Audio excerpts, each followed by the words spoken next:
fascinating, and we could speak about each of these things for hours. So, we'll just have to be mindful of the discussions, that's all. And time and again, if I do interrupt and guide the discussions, please do not mind me. It is just to keep the time. Okay. So Kanwal will start off the case presentation when we are ready. We've still got a couple of minutes before we launch.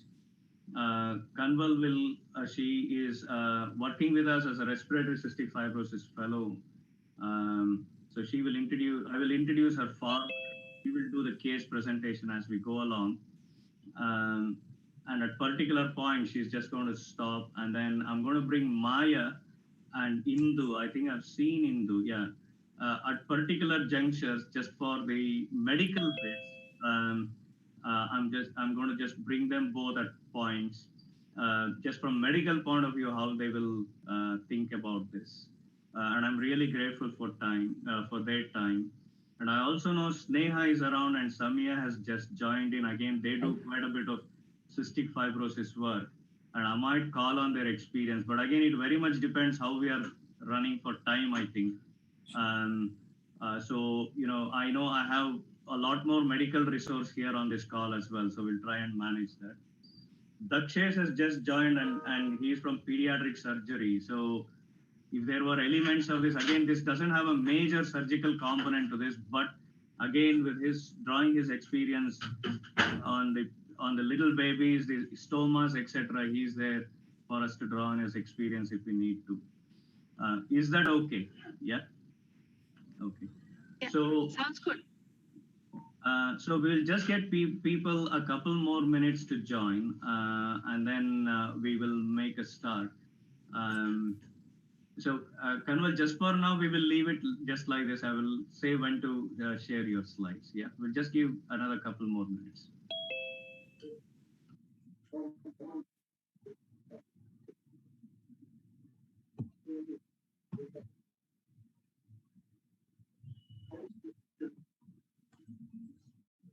Satish. Yeah, that's it. What happened? There was one case with diaphragmatic hernia and agenesis of the lung. What happened to that case? Because I was asked my opinion. It was in Birmingham Children's Hospital. Recently? Yeah, a few weeks back, Ingo asked me that there was a case with a diaphragmatic hernia on the left with agenesis of the lung on the left in an infant. And they were wondering what to do. So he asked my opinion. So I thought you might know, but if you don't know, then I can get the name and etc. Yeah, it's been nice for us to know that. Yeah, well, I was asked what to do, so I advised him, but I got no feedback afterwards. So I don't know what happened. So I thought you might know. It's okay. If you can find out and let us know, it would be great. Yeah, I will. I got some pictures as well, but I asked him to tell me what happened, but nothing happened. So I don't know. I thought you might have known because of agenesis of lung. Yeah, we should have known.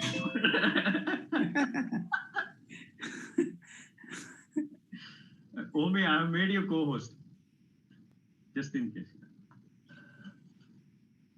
Yeah, I think we'll just give 1 or 2 more minutes and then we can make a start. Usually, as people are trying to join in, there is often a delay of a couple of minutes. So.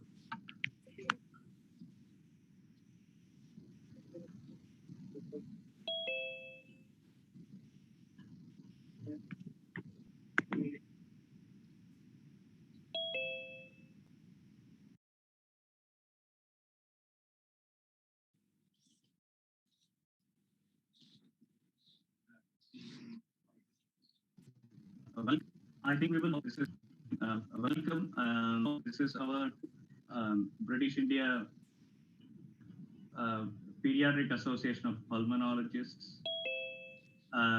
So we started this meeting on a monthly basis as a grand round in December, and this is our 6th meeting. Yeah.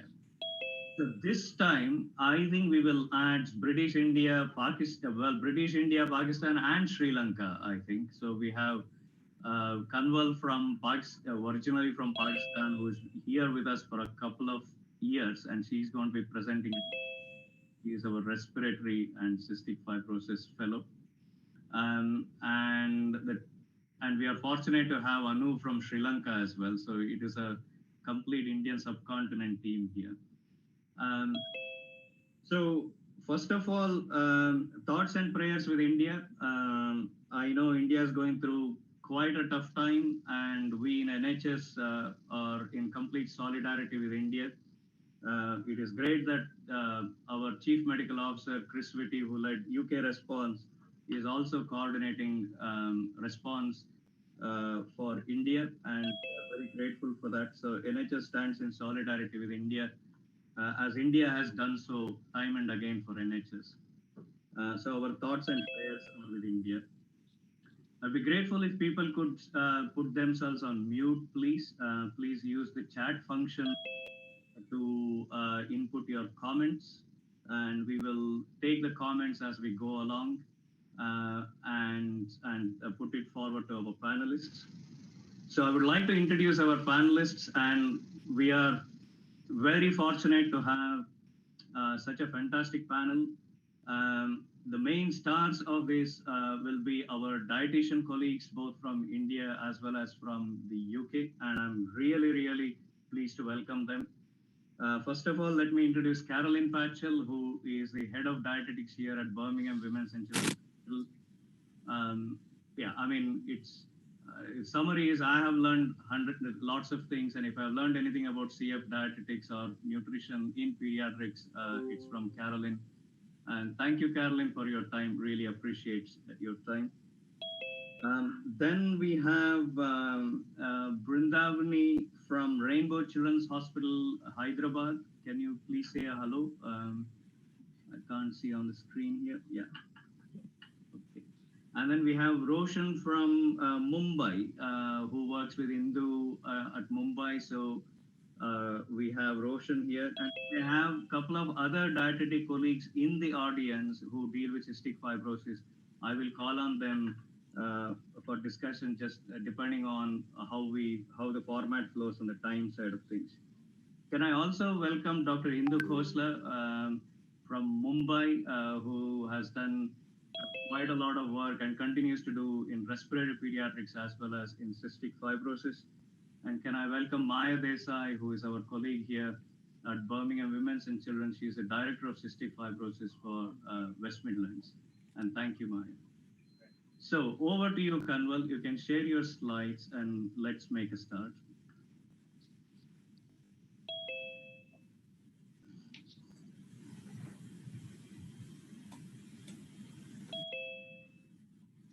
Are you able to see this? Okay. Yeah. Good afternoon, everyone. My name is Kamal. I'm one of the clinical fellows working with Birmingham Children's Hospital. I'm going to be presenting a case, as mentioned by Dr. Rao, regarding a patient who reported to us at 37 weeks of gestation. He was delivered via cesarean due to maternal hypertension. He was delivered at 37 weeks and he has a birth weight of 3.04 kilos. He was the first child and he had vomited bilious shortly after birth. He had distended abdomen and he had an abdominal X-ray 2 hours after birth, in which we noticed some distended loops of abdomen. This was the diagnostic imaging that was done at the time of birth. Can I just request Maya to come in here and just to comment on, I mean, specifically from the trainees' point of view, Maya, what is it that they need to look out for clinically and as well as on this image, please? Thanks. So obviously clinically there is a suggestion that there is some kind of obstruction. The child is vomiting bile and has got abdominal distension. So the gut isn't working properly. The X-ray is fairly clearly shows dilated loops of bowels in the center of the abdomen. Looks to be small bowels, and you can see that there is quite a lot of gas in a very large shape anteriorly. The other image is a prone image of a contrast. So there's contrast per rectum, and that's going through into the colon. So it looks like it's the wrong side of the abdomen, but it's because of the image. And you can see that the colon, which would normally be quite large in size, looks really small in diameter. So that's what we would term a microcolon, which hasn't developed normally. I think those are the main two things to it. And also on that prone image, you can see the dilated air-filled small bowel in the middle of the abdomen. Thanks, Maya. And in terms of how such a presentation would come across in India, Indu, and how you would approach, is this the pattern that in terms of clinical as well as radiological imaging, is this very similar to what we would do here in Birmingham? Well, yes, quite similar. And I completely agree with Dr. Maya's interpretation of the disuse of the large colon and the presence of obstruction at the ileocecal junction. Whenever we have a child who presents to us with bilious vomiting on day 1 or day 2 of life, in India, because cystic fibrosis is not that common, we think of other congenital malformations first. We would think of an atresia sitting somewhere there. That would be a malrotation, a volvulus. These are the things that we would think of first.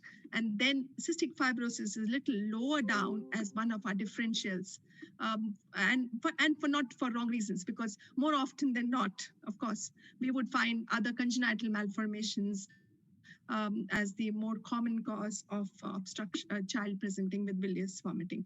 Not to forget an anal, say, imperforate anus, obstruction lower down, which could also be one of the differentials. And then, of course, when we have ruled out all these other things, this is the same way we will go ahead with it. Yeah.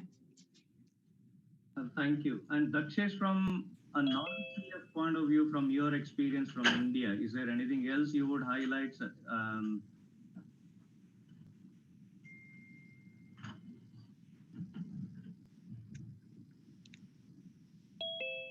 You may just need to unmute, Dakshesh. Yeah, sorry. No, I can't see anything which is suggestive of any tropical or anything like that. I think it's box standard microcolon with intestinal obstruction. Thank you. Back to you, Kanwal. Thanks. So this patient has a surgery at the day 2 of his life, which was subsequently found to have type 3 ileal atresia, and there was a cystic lesion found in the distal ileum. So there was a resection done of that cystic mass along with that meconium plugs that were found there, along with resection of 10 centimeter of proximal ileum, and he had a T-tube enterostomy done at that point.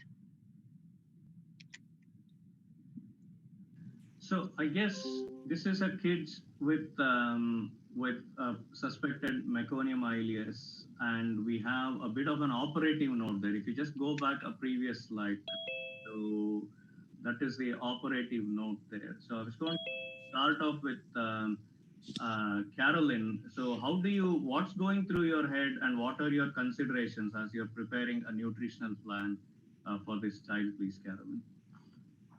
So at this point, we have nil orally going into the child. So we need to be thinking about giving the child some parenteral nutrition at this point.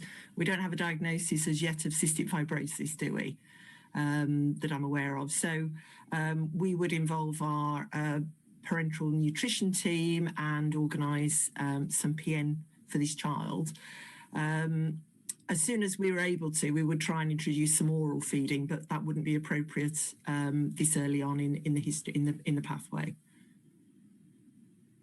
Thank you very much. Now, if I just invite maybe on this particular point, Roshan, what's your experience with this sort of a situation from an Indian perspective, from your clinical practice? Yeah, so it will basically be the same. We wouldn't be able to do any feeding before the obstruction is cleared. So mostly it will be the IV fluids that will take care of the glucose. And if the obstruction is taking too long to be cleared, then parenteral nutrition would be the choice. We would like to use breastfeeding, like either express breast milk or as a first choice, but that would really depend on when we can get the obstruction cleared. Sure. And in terms of, is there any comment to be made on that, how the length of the bowel resected, Caroline? Does that worry you at this point in time, or not? Not particularly at this point in time, no. But obviously, as we introduced feeds, and Roshan, thank you. Yes, of course, we would try and get mom expressing breast milk very early on, so that she has a good supply of breast milk for us to use that as first line when we're able to introduce some enteral feeds. But in terms of the surgery and the bowel length and so on, this wouldn't cause me alarm at this particular point. We would hope to be able to introduce enteral feeds, you know, over the course of the next week or so. Thank you very much. Let's carry on, Kanwal. So as mentioned earlier, he had a surgery done, which subsequently says that he had multiple meconium impacted bowel areas. And the proximal to that impaction was a atretic part, and the distal to it again had multiple mucus impaction crypts, which was suggestive of cystic fibrosis. So at 5 days of his age, in order to confirm that diagnosis, we requested a sweat chloride test, immunoreactive trypsinogen, and the enzyme analysis was sent for genetics. So there are a couple of questions on the immune reactive trypsin. Can I bring Maya in, IRT and newborn screening in this context? Maya, what's your experience?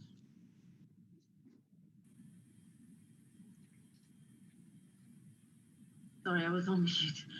So IRT, yes, it's a very important assay looking at evidence of pancreatic inflammation or damage, which does occur in children with cystic fibrosis, and is the start of the first test done in newborn screening.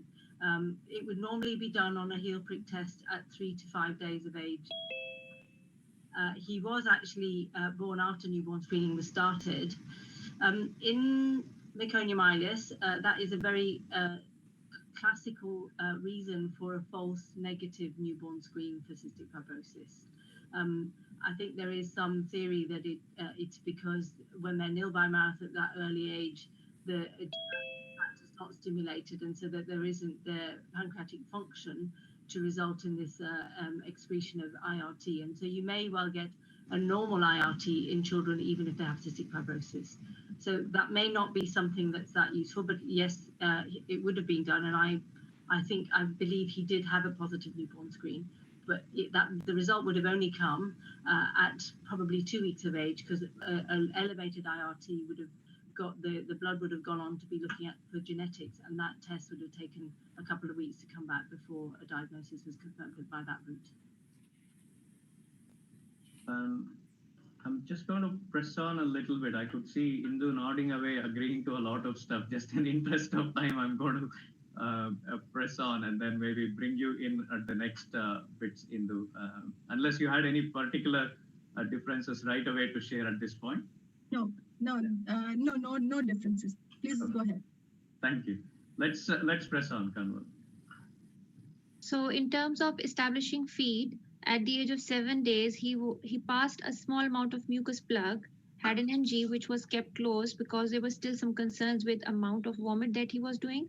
And at the age of 9 days, again, he was still pulling up some dark green aspiration. So we continued him on parenteral nutrition.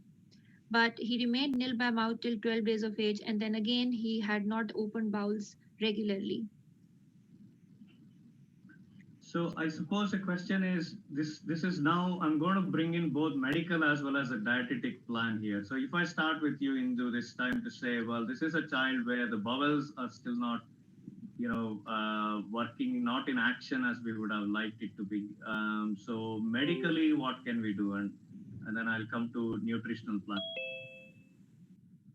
Okay, so one could look at giving a gastrographic enema to this child try to open the bowels.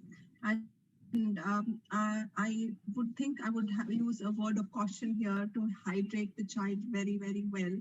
And you tend to use these enemas, or even for that matter, from orally. Either you could do orally, nasogastrically, or from parectally. Any which ways, some of these kids tend to get into hypotension, fluid loss, and shock.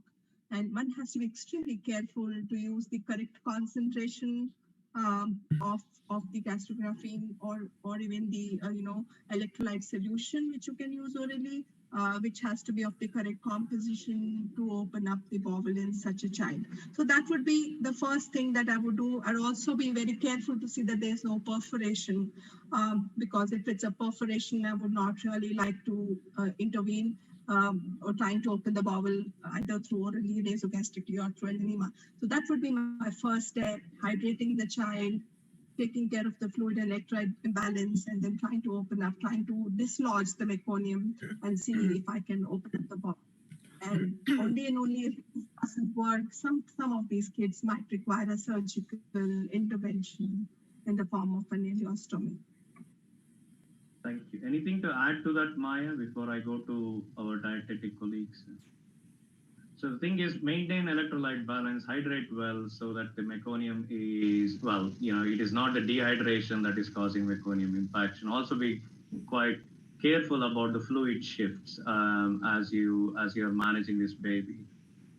Those are the main points. Now, from the dietetic, what are the dietitians thinking at this stage? Can I come to you, Carolyn, and then go to Roshan and Vrindavani on this? Thank you. Yes, thanks, Satish. So obviously we can't introduce any enteral feeds at this point. We're still going to be encouraging mom to be expressing her breast milk so that we can use that as we head forward. We want to watch very closely the growth of this child to make sure that we are optimizing growth and maintaining normal weight gain and growth, measuring lengths and head circumference to make sure that we're in line with where we would expect to be, and optimizing nutritional intake through PN. He'll need some blood monitoring for his PN at this point now, a couple of weeks on to having PN, to make sure that we've got a good nutritional profile happening there. That's probably all that we would be able to do at this particular point, I think. And can I bring Vrindavani here? Is there anything more that you would add to this from your perspective, please?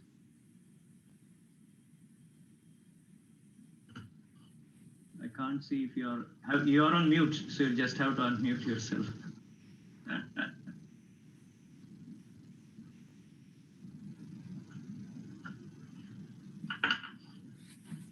Can you hear me? Yeah, we can. Yeah.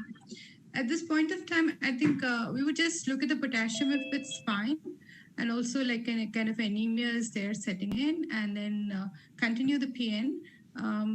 Like early enteral nutrition, we would think about maybe elemental feed formula if the bowel's open, and keep expressing the breast milk and kind of store it.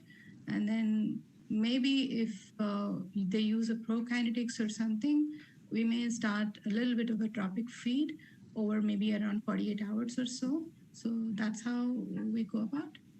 Thank you. So I think Harita and Amina from Hyderabad are on the call as well. It may be too difficult for me to coordinate many people's conversation into this, but what I would encourage those colleagues is, if you can please use the chat to share your thoughts. We'll try and pick that up. Just in interest of time, we will keep going for now. I think it gets too complex. Kanwal, carry on. Yes. So at this point in time, he had a lupogram done at the age of 13 days, since he was not opening bowels as we have wanted it. So he had a lupogram which shows that the contrast is able to go through the enterostomy. It is going through the partially narrowed part of the gut. But on subsequent entering that contrast, there is a backflow and there is significant dilatation noted in the distal end, possibly because of mucus impaction. So at the age of 16 days, he goes to theater for ileostomy and washout, which was then successful. So can I just convey on that point before I go to the dietetic colleagues? Can I just bring Dakshesh in? Dakshesh, what's any thoughts on that? Any wisdom that you can share from your experience? I was against the T-tube enterostomy anyway. I don't do them. So that's my first thing. I always do ileostomy in such cases. Because T-tube doesn't work in an ileum. It may work in a biliary tract and other places, but doesn't work in ileum or a large bowel for that matter. So I am against that kind of intervention. So I would have done ileostomy in the first instance and then divided ileostomy so you could wash out and then refeed the losses if there is excessive. But I think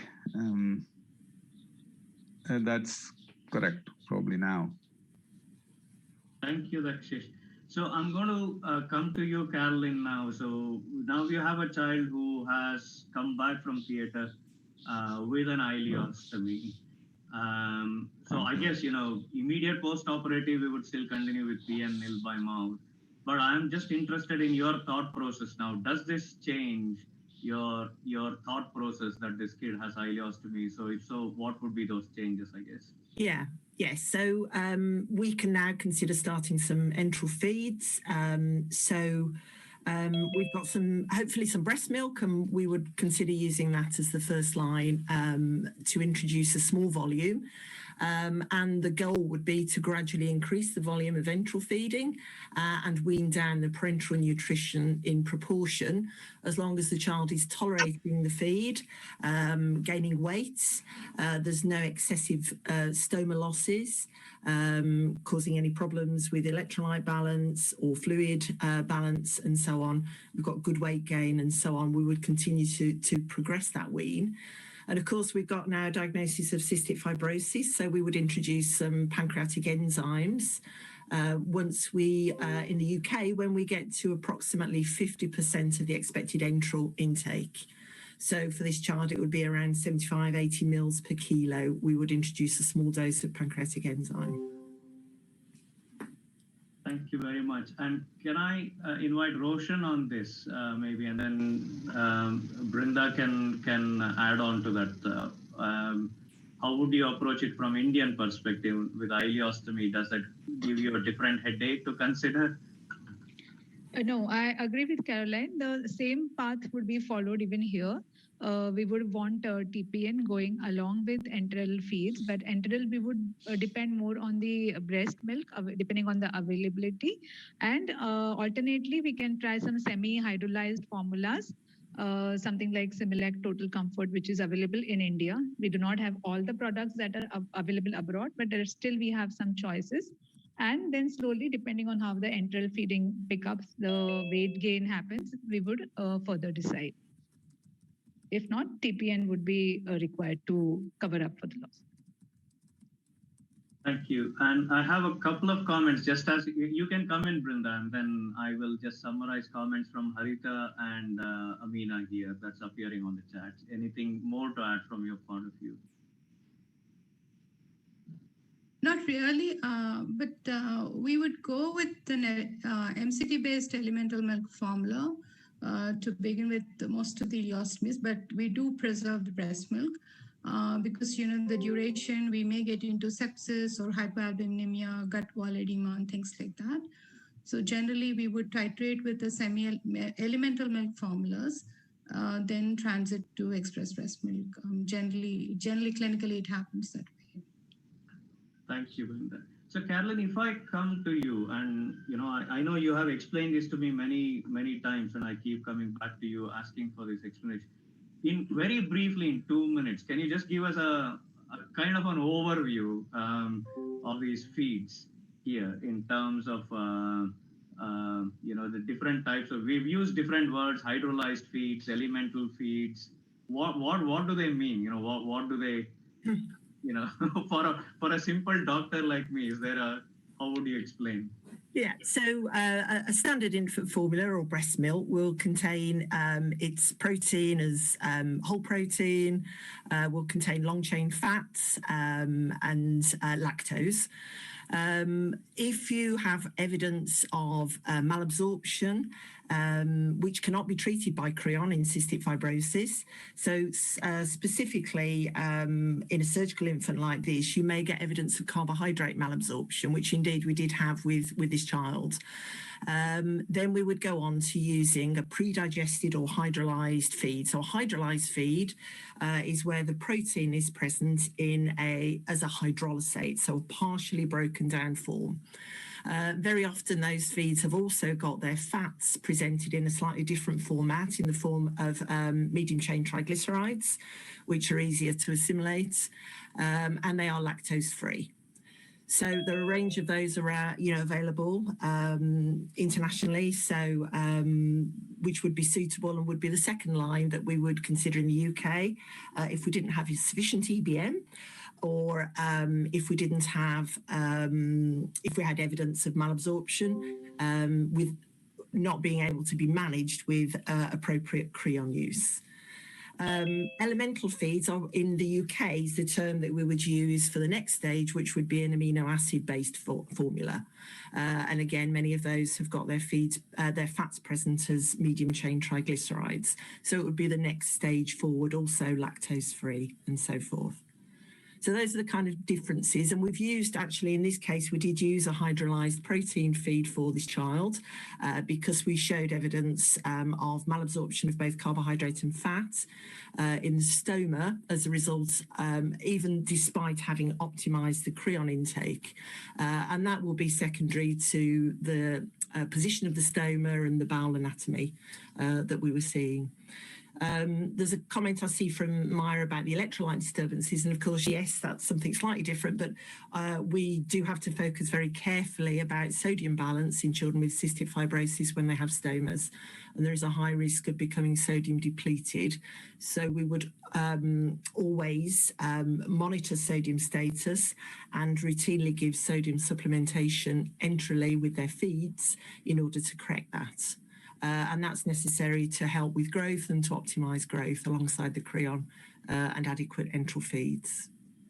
So few points there then, isn't it? It's the demonstration of malabsorption, and you touched on, different aspects of that in terms of the malabsorption of different components of nutrients, and there's fat malabsorption here. And do you also look for reducing substances? There is carbohydrate malabsorption as well you would look for. Yes, indeed. For a child who has a stoma in this way, who perhaps has quite high losses, as this child did, we would look for reducing substances present in the stoma losses. Yeah. And then can you, I was going to come to the urine sodium balance later on, but maybe we can just finish that discussion off here. You said about sodium depletion risk. So how would you keep an eye? How would you measure that and monitor that, I guess? The way we would do it would be to regularly check on the urinary sodium and potassium, and potentially urinary sodium to creatinine ratio to look for evidence of sodium depletion. And Indian colleagues, is this something that you pay particular attention? If so, is that something you look for, or Hindu? So yes, we would definitely look for urinary sodium to creatinine ratio to look for sodium. But I find this as a very difficult situation. Controlling children, the sodium loss with the familial ileostomy sometimes is very, very difficult. And we want to actually try. So it's a toss up between trying to close the ileostomy versus letting the sodium loss. And sometimes it's a very difficult situation. I would definitely look for your inputs here on when do you decide to close the ileostomy if there's too much of sodium loss, if you can't manage it, and how frequently would you do a sodium creatinine ratio? I would love your inputs here because I think your experience is far more than ours here. Can I bring Maya into the conversation just on that bit? And I think we have Dr. Ramesh as well. I think he's a pediatric gastroenterologist from Hyderabad as well. I think I will bring him in a second. Maya? So just to answer the question about the frequency of measurement, I mean, I think it depends a little bit on the extent of the sodium loss, but we would tend to look at it on a weekly basis if there was a child who is not doing particularly well, and use urinary sodium rather than serum sodium as a marker of that, because obviously if they have a drop in their blood sodium, that signifies a very significant problem. But we have seen children who've needed 7 or 8 millimoles per kilo of sodium chloride to keep their sodium levels up when they've got huge losses. So that's in terms of the frequency. Deciding on stoma closure, I think we were going to touch on that later, but it is something I think, I don't know if Dr. Shesh would agree, we would tend to close the stoma for a CF child probably sooner than other reasons for stoma formation, because of these very problems in terms of the not being able to make use of the colon in terms of the sodium and fluid electrolyte, fluid balances, etc. So once the child is growing and thriving, then certainly from a clinical physician's point of view, I'd be asking the surgeons to please close this stoma up. Thanks, Maya. Dr. Ramesh, any brief comments on this? You're on mute. You'll just have to unmute yourself.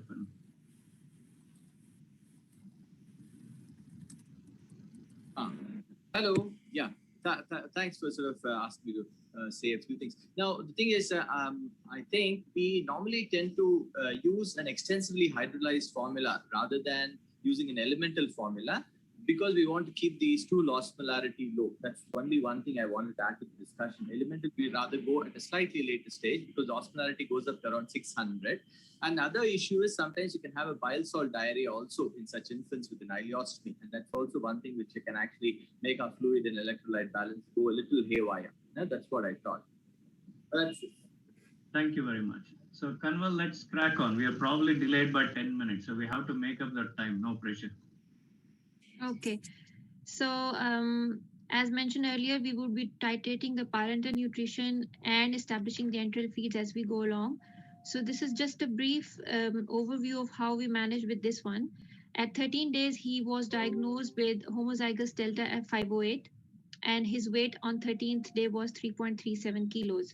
It was slightly increased from the birth, obviously, but he was found edematous.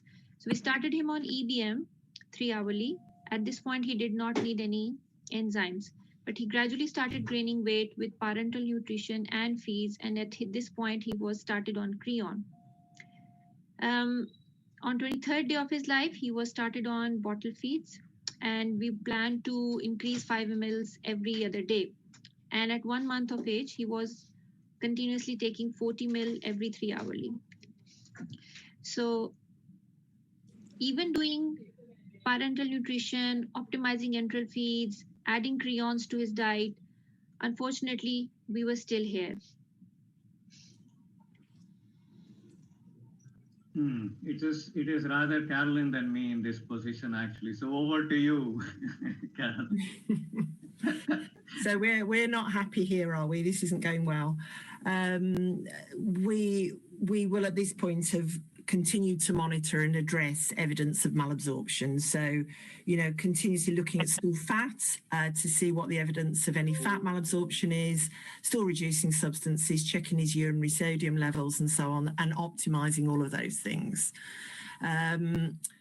We, in this particular case, we did find ongoing evidence of malabsorption, and some options that we have here, I suppose, are if we've optimized our Creon, to consider whether some PPI would be helpful as an adjunct treatment to support the use of pancreatic enzymes and the efficacy of it. We've already using a hydrolyzed protein feed, but in this particular case, we still had ongoing evidence of reducing substance. So we can consider things like loperamide and transit time to see actually if we've got quite a rapid transit that's contributing to the malabsorption in this kind of situation. And we can try and optimize the calorie intake in the feed, although in the presence of any malabsorption, that might be not necessarily the first thing to do.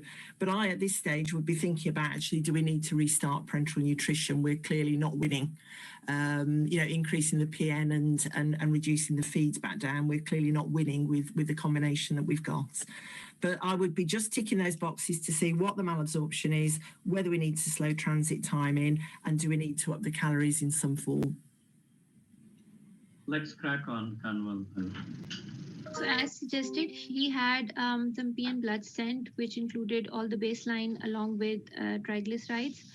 His urinary electrolytes were up and down, sometimes below less than 10, sometimes up to 160s.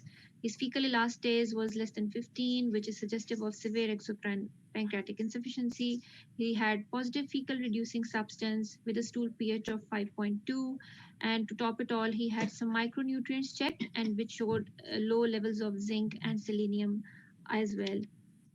So despite knowing all these factors, giving him PN, giving him feeds, adding creon, we were still not able to optimize him. Sure. Thanks, Kanwal. So I think Indo asks, would you continue with breast milk along with hydrolyzed formulas, especially as there is carbohydrate malabsorption? Caroline? No, not. I think if we have carbohydrate malabsorption present, we would actually unfortunately have to stop breast milk at this point and go on to fully hydrolyzed formula. I think, in fact, that's what we did in this particular case. So I guess here we've kind of touched on this a little bit, isn't it? So in answer to your question, Indo, of when would you think about closing ileostomy, I suspect we've reached that stage now. Would you agree, Maya? Yeah. Okay, let's carry on. Sorry, Maya, go on.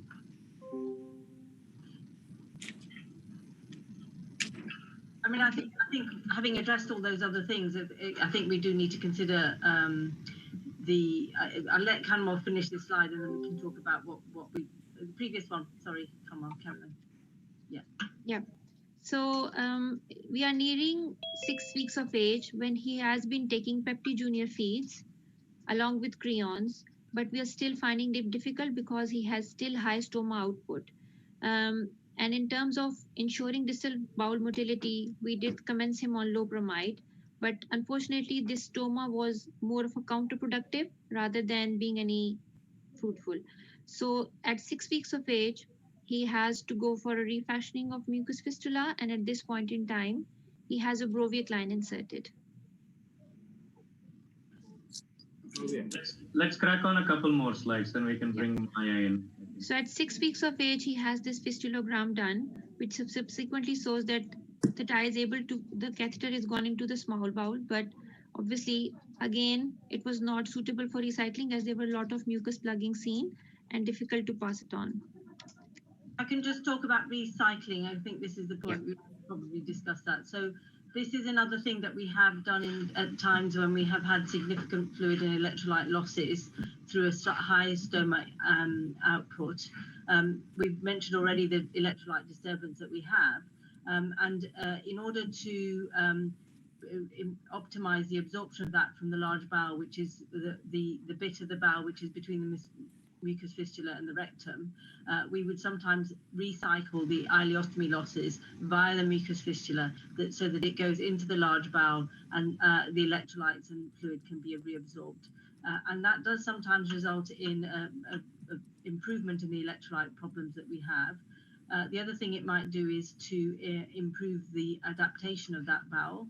I'm not a gastroenterologist, but that's my understanding. It's in preparation for the closure of the stoma. So the reason for the fistulogram was to look and see whether the distal, the colon was patent. And obviously on this occasion, there was meconium plugs and therefore it needed a little bit of clearing out. But once it is cleared out, in some situations, we might carry on with this recycling of the stoma losses until such a time as the stoma can be closed. Thank you. Let's carry on. Yes. So around 2.5 months of age, he starts to pass some stool, which is still found to have 1+ and 2+ fat, but he's still struggling to take feeds. And then we planned for the closure. And at 2.5 months of age, he had a closure of stoma done, and he was restarted on enteral nutrition in January 2008. So again, this is just a summary. At around 3 months, he was around 5 kilos. There were some problems with vomiting and bile aspiration. At this point, his feed regime has been changed from Pepti Junior to SMA Gold, which was advised to commence on SMA Gold and to retry feeds, and he was on PN. So we started gaining a little weight here till 5.24, but then he started losing again because there were still concerns with vomiting. At this point, he was taking bottle feeds with NG top-ups, and he was discharged home on 6th of February, but still because of concerns with vomiting, he was on commenced on concentrated feeds. So just to highlight that now we are here, again, he is below second centile, almost around 0.4 centile to be honest, and we are struggling to optimize his weight in terms of adding everything that we knew from feeds, creons, PNs, and top-ups, and we added on the concentrated feeds. Keep in mind that he was already on loperamide, so we are still here. So what would the Indian dietetic colleagues do now? Any ideas? Can I bring you in, then Brinda first and then Roshan? Yeah, so I think we have a low threshold to use an elemental milk formula.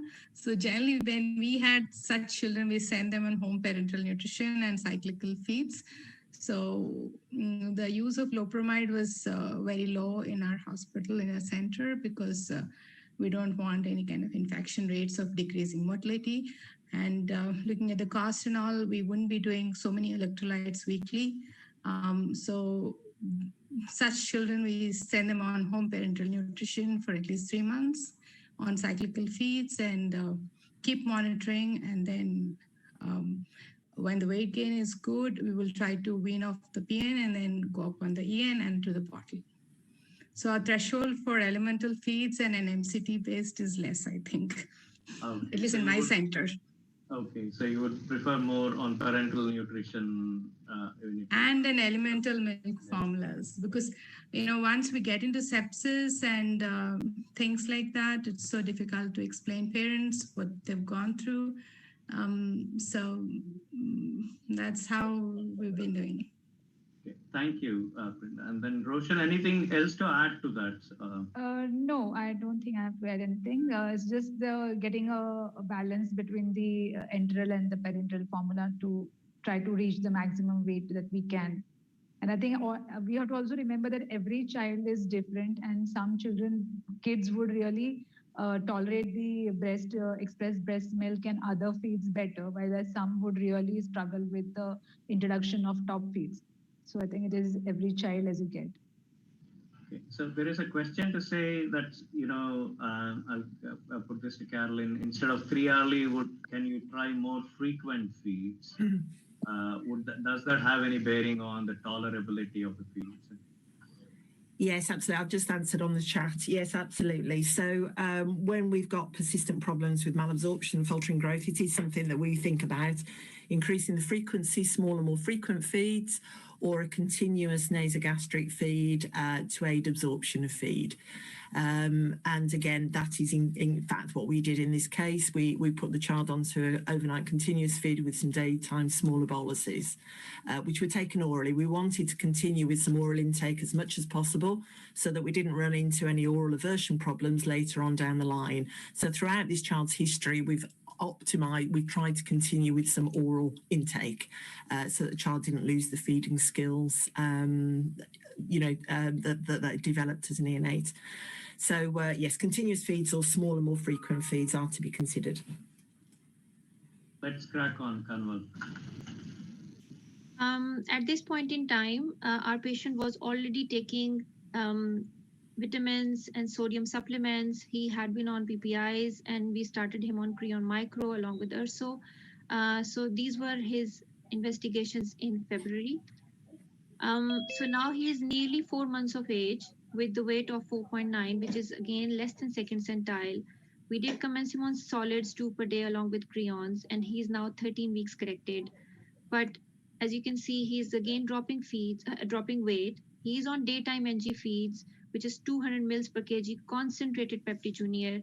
And at this point in time, we are struggling to achieve more optimized weight gain. But around 4.5 months of age, he got readmitted. And at this point in time, he was noticed to have severe jaundice along with abdominal distension. I think in interest of time, we'll maybe skip over this bit of TPN related liver disease. Yeah. That is a topic in itself. Suffice to say that is where we landed with this kid, but he was already on some ursodeoxycholic acid and we continue to monitor this kid. I think let's skip over that and let's move along. So this is when we got him admitted, and he's now well below 0.4 centile. And we sent some bloods, which again has shown conjugated hyperbilirubinemia with raised alkaline phosphatase, alanine, and GGT. And then essentially he had developed a TPN-associated liver disease. And at this point in time, as mentioned earlier, he had some urinary electrolyte sent. He had 2+ fat globules in his feces, positive reducing substances, and a stool pH of 6.2. So at this point in time, our dietitian suggested that he should be placed him off overnight feeds and daytime boluses. And in terms of ranitidine, it was switched to omeprazole at this point in time. So can I just bring Dr. Ramesh in here? I mean, your wider experience generally with nutritional issues, wider than cystic fibrosis. Have you got any wisdom to share in this scenario? Yeah, please tell me. Hello?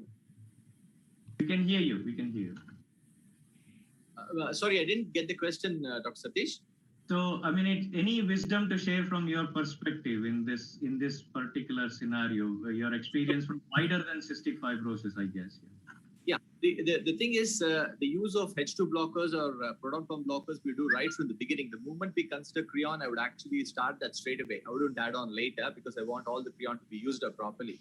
And the second thing, we talked about sodium. We talked about feed concentration. So feed concentration is very important, and we tend to do it with almost all the children. We concentrate almost up to 1.5 times.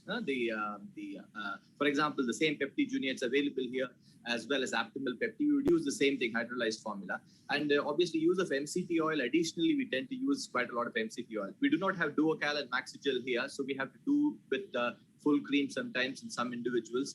But the important thing here is the feed concentration also is actually a problem sometimes for us. So that's one thing which I asked Caroline privately on the chat is how much she would concentrate the feeds. So that was one particular thing. But obviously, this is a very common scenario. We need to wait and see what the case will show us. Yeah. Thank you. Thank you. Let's crack on, Kanwal. Yeah. So at this point in time, we are still below 0.4 centile. Apart from using NG feed and overnight feeds and monitoring growth, we had some other issues along with behavioral aspect. We had issues along with parental engagement, but we continued him on that feed regime. And at the age of 18 months, we gradually thought we had won the game. He was above 50th centile, and at this point in time, his NG feeds were stopped. So just to highlight that the nutrition between 1.5 and 6 years always stayed between 2nd and 9th centile. And at this point, as I've mentioned, he was off NG and he struggled to gain weight, and he's topsy-turvy between 2nd and 9th centile till here. And at this point, he has been on high caloric diet and oral supplements as he was not an NG, but still this centile growth is not optimal. So I guess, Caroline, why did we stop his NG feeds? We could have persisted with NG feeds. So what was the rationale between, making an option of let's stop NG but go for calorie supplements here? Yeah, you're absolutely right. We looked like we'd won, didn't we? And then we took the tube out and said, no, let's stop this. In hindsight, look at it, you go, why on earth did we do that? I think at this point, we've got difficulties with the burden of treatment that the family was struggling with. And giving overnight enteral feeds in addition to the rest of the burden of treatment for CF was becoming a bit overwhelming. for the family. So a decision was made to trial the child off enteral feeds.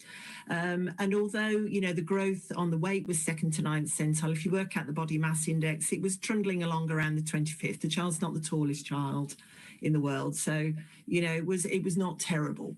So we made a decision to withdraw those NG feeds on the basis of burden of treatment and to try and support the family. So if I then come to this calorie supplements, I'm going to go to Roshan first now. Can you just give us a feel for what's available in India and how do you make a decision on what supplement to use and what and when? See, basically, it would again, like as we said, like we would have we prefer to start with the semi-hydrolyzed formula, and because like we have already discussed about why we would do that. And as the child grows, like if a child 1.5-year-old to around 6 years, what age range we are talking about when the child was failing to gain weight, besides the NG feeds, we would be going more in for the weaning feeds and supplement it with the formulas. So somewhere a balance between giving a high calorie day-to-day food, starting with a weaning diet to a normal diet, what a family would be having, and trying to meet the requirement of the calories, which was really high for a cystic fibrosis. Like again, we see a lot of skepticism in people here about using fat in the diet. Many people feel that using high fat is not recommended for children with cystic fibrosis, and that then we are not able to meet the heightened requirement of the calories. So I think we need to understand that it is okay to give a little higher fat to the child with cystic fibrosis, supplemented with the adequate quantity of the enzymes, so that we can meet the requirements. Otherwise, it is very difficult to meet the requirement for calories for these children.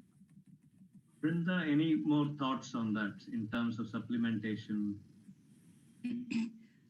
See, when if I have this child, I would look at the linear growth. If the linear growth is good, that would mean if the bone growth is good, that means I would want to supplement more calories for fat mass and the kind of protein mass. So we have pure MCT powder, which we use for caloric density. And also we use the kind of isocaloric formulas, or, we have few formulas which are isocaloric too. And if I have some kind of malabsorptions, I would use, like if I do a cow's milk protein allergy score or something, if I have kind of protein allergies, I would use a peptide formula. So I would decide how much of protein should I be giving to build up the lean mass. And if the lean mass is poor, I would go for a whey also. So I would be judgmental whether I need to do a muscle mass or total weight, or even I need to focus on the linear growth. So all put together, I would be using a whey or a Peptamine Junior or a pure MCT powder or SIP feed or an ONS to look into the body composition and go ahead, because if till 6 years the child is not growing, it's just going to be a very difficult phase for the parents and the dietitian together. Thank you. Can I just bring you in about the costs associated with this? I mean, here obviously cost is not a consideration when we are talking about in the UK, but how that I presume will be a huge consideration when you make treatment plans in India.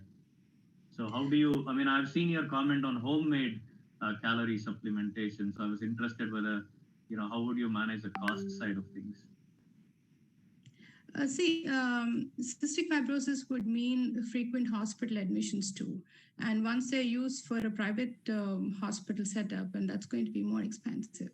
So the best way is to see that the child is free from frequent infections and, growth is good, and trying to invest a little more money into protective nutrition is more beneficial than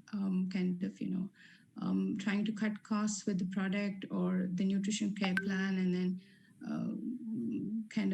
go through all that. Thank you. Generally, when we start elemental milk formula also, we counsel them about the cost, because both ways it's going to be very expensive. So Indu, if I bring in Dr. Indu Khosla into this, any anything that you have in terms of keeping cost in mind, what strategies have you used in terms of managing the nutrition side of things? So I think cost becomes a very, very big problem in our country for managing children with cystic fibrosis, and that is a very big roadblock. Even if you look at the cost of Creon in our country, skip Creon or they on their own reduce the doses of the amount of Creon that they're giving to their children because of the cost. So then using these formulas, which are really very expensive in our country, becomes a nightmare. So I think that is the reason I put up the question of whether we should look at home-based supplementation. And definitely we with our local dietitians, we do cook up recipes for home-based supplementation. It may not be optimum, but it is better than giving nothing to these kids, because I would not want them to compromise on taking Creon or their vitamins, and in between they would have some expenses on their respiratory infections. So we, instead of using these ready-made formulas, we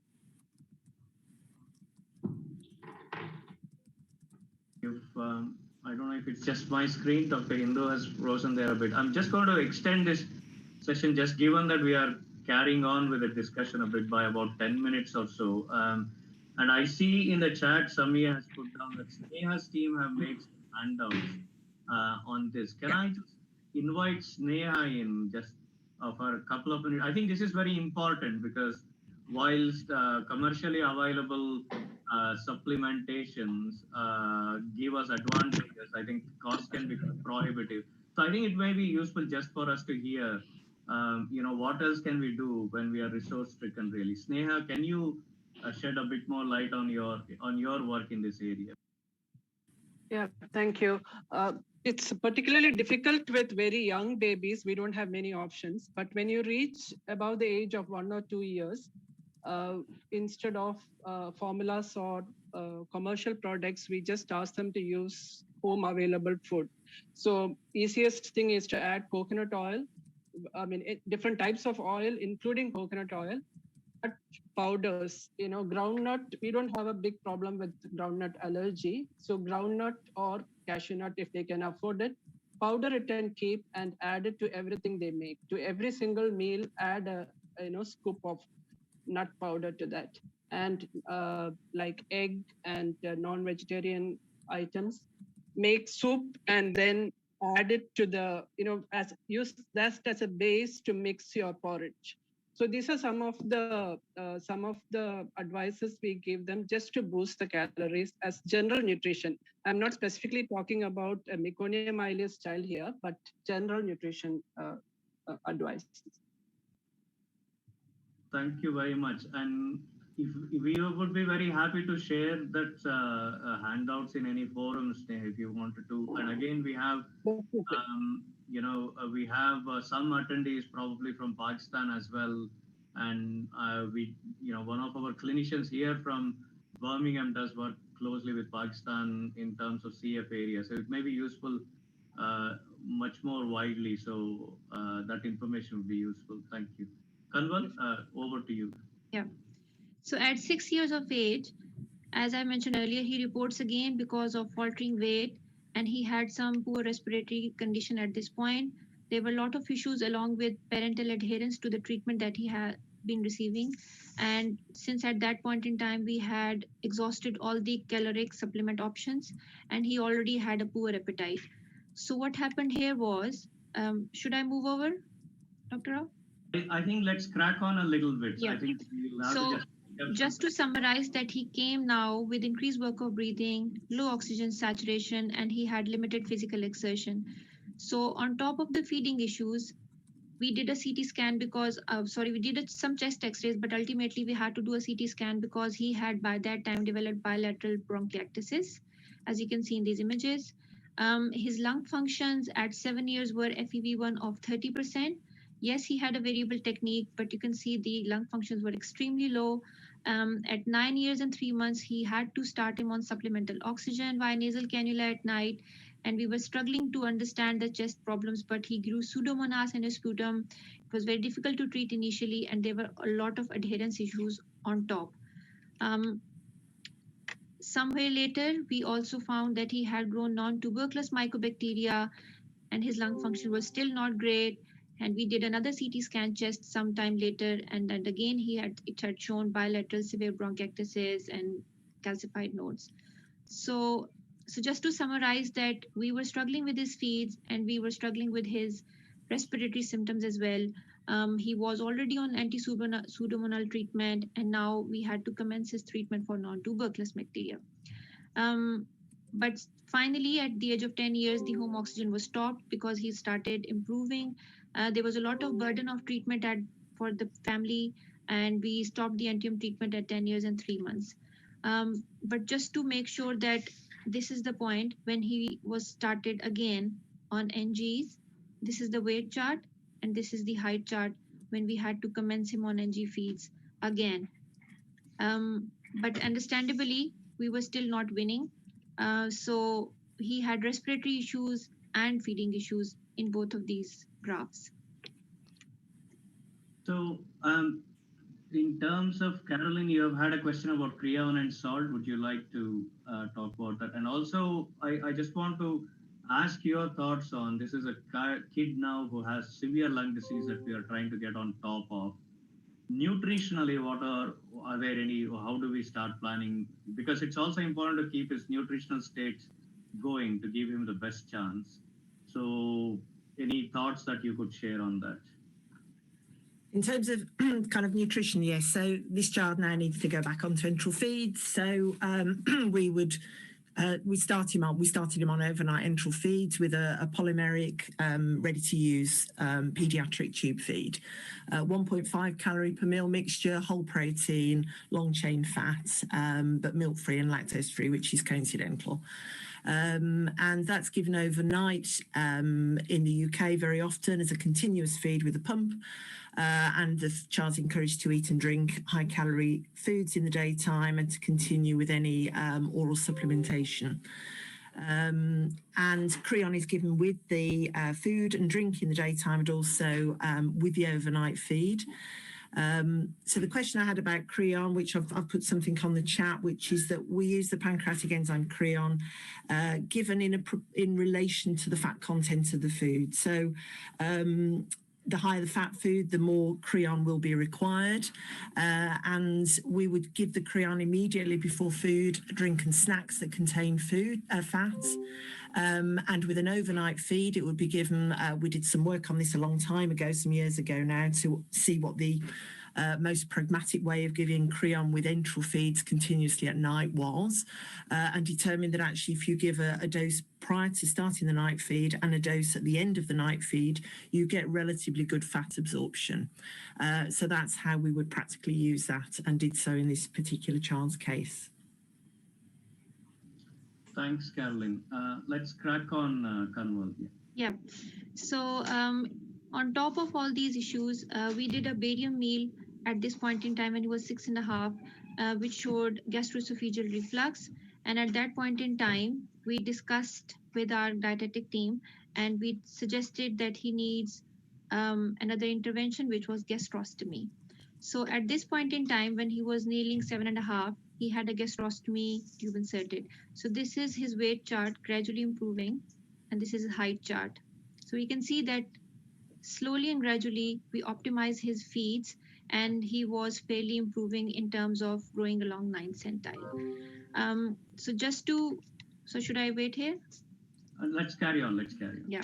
So this is just a summary of the lung functions that we have also already mentioned that he was on multiple treatment for his respiratory symptoms. His lung functions were very low between 2014 and 16. This is the time when his home oxygen was stopped. The green arrows are the areas where he was treating for non-tuberculous mycobacteria. At this point, he was already receiving anti-pseudomonal treatment. And from chest point of view, there were a few changes made here, which helped his lung functions improve. I would leave that. Prodding along and just keeping him just at bay, weren't we? I mean, we were just getting his just about managing nutrition, just about managing. And I suppose the last two arrows, the last arrow, something magical happens. I don't know if people would want to hazard a guess there. So what year are we talking about here? The last. This is end of 2020, start of 2021. Okay, so anybody hazard a guess what has done the, if you go back to the growth chart, so again, something happens there around that time. Yes, there is a massive jump. CF modulators, yes. So go on, Kanwal, yeah. How many tried?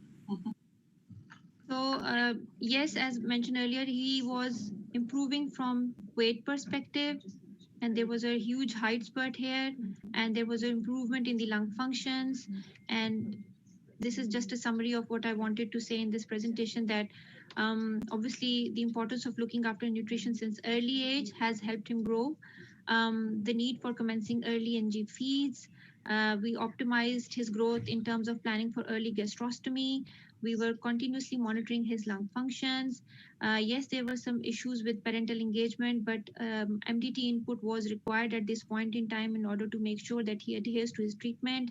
We had some input from youth worker and psychosocial support in terms of sorting those issues. And at the end, last but never the least, the role of CF modulator, which helped him optimize all of it. So it's basically an MDT approach, which helped us get our patient where we are.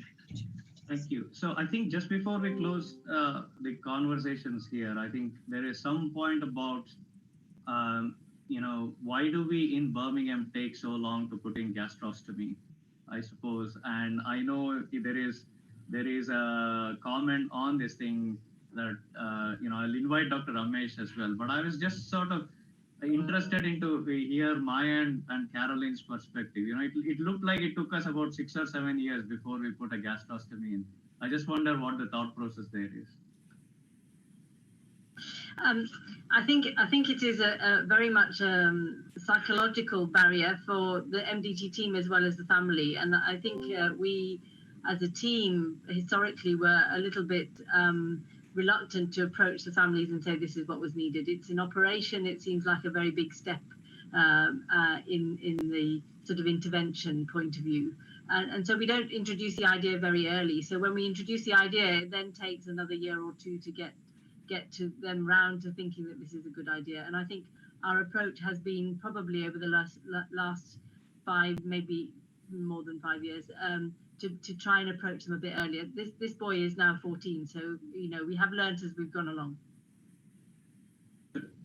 Maybe we'll need a little more convincing from Dr. Ramesh than Maya. So shall I bring him in and see what the India experience is, Dr. Ramesh? Yes, the idea of a gastrostomy is very, very good. We have had few children where we have done gastrostomies really early when they were few months old and they have actually done well. I would actually support the idea of doing a gastrostomy early if you are struggling right from the beginning. Good idea to have a gastrostomy.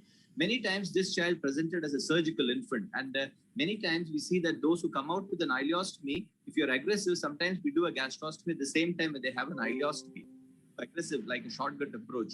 But that is very important, and we have learned from our experience. Here, the main issues are trying to convince the parents to have a procedure done on their children, and that takes a little convincing for them to actually accept. I think it's a good idea. We have done it on some children. They have done well, I would say. And in this particular case, maybe doing a gastrostomy earlier would have been beneficial. That's what I would say. Those children who have a good appetite, maybe they will actually do it on their own. But those who have a poor appetite, yes, a gastrostomy, it basically has to be done early. That's what I would say. Thank you very much. And I noticed that we have run about 10 minutes over. So I think we could go on and on about this, and we probably need to draw this to a close. And hopefully we've given a flavor of the challenges, nutritional challenges in cystic fibrosis. And we thought we'll spend a lot more time on early nutritional challenges, of which I think we'll do too. And I can see Mahesh says we do it early in Singapore too. Yeah, okay. And so certainly, I think we are changing our practice here, definitely. And I think I think hearing these experiences actually is very useful. So I think I'm going to start drawing this meeting to a close. And thank you very much, Kanwal, for doing a brilliant presentation. Thank you very much again. I know you put in a lot of work into this. Going through about 7 or 8 volumes of notes hasn't been easy. So well done on that. Can I thank Brinda and Roshan? You've been fantastic. Thanks for your time. Today we've learned quite a lot from your insight from India perspective. Caroline, well, I will have to thank you many times during the day. I will add a special thanks to you again on this. Thank you very much. Maya and Indu, quite at short notices, you've come in and helped out. Dr. Ramesh, your insight was useful too, and we would like to have you back on these discussions from CF point of view as we move forward. We are working up some kind of there is a thought experiment going on about cystic fibrosis education resource and how we can start some partnerships with India centers. I'm very keen that in addition to these sorts of events, what actually helps us more so is a buddying of centers between here and India. So I'm grateful that few people from India, Indu, Sneha, Samia, are helping us along with Maya will lead on that project, and Birmingham offers its support in terms of the education and resources. And I promised Kanwal that we will do something very similar with centers in Pakistan too. So she wants the meeting, another P added to this meeting. She wants BIPAP, and I hope that comes together as well. So India, Pakistan, why not? We'll add Sri Lanka into this as well. So thank you all again. And as we develop the thought process for cystic fibrosis, we will reach out to you and we will welcome your thoughts as well. Now, I've been a little disorganized. I don't know which center is presenting next time. I'm struggling to find that Excel sheet, which we created many months back. But the next meeting will be on the 11th of June. So that will be the second Friday, same time, British summer time, 12 noon, and India 4:30 to 5:30 p.m. So it will be 11th of June. And I will look at my notes and see who is presenting next time. Thank you all for your time and your support. Have a lovely day. Thank you.